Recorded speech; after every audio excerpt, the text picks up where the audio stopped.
And ఇంకొకటి సతీష్ గారు, పిచ్చుకలు ఉన్నాయి.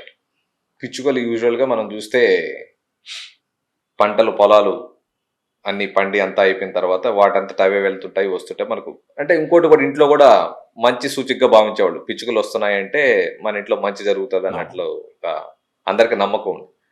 దీని గురించి మీరు ఎట్లా చెప్తారు? నా అదృష్టం ఏంటంటే మా ఇంటి ముందే పార్క్ ఉంది.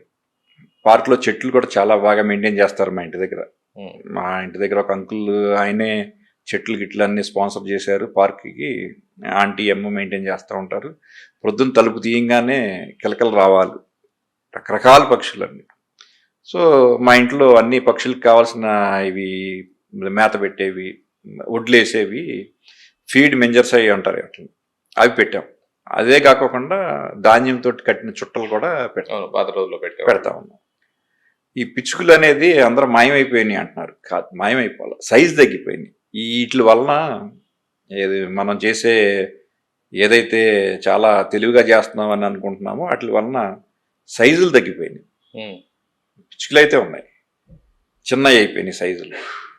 సో ఆ ఎఫెక్ట్ వల్ల అవి వస్తాయి, తింటాయి, వెళ్తూ ఉంటాయి. అవి కావాల్సిన వాటికి తింటూ ఉంటాయి, వెళ్తూ ఉంటాయి.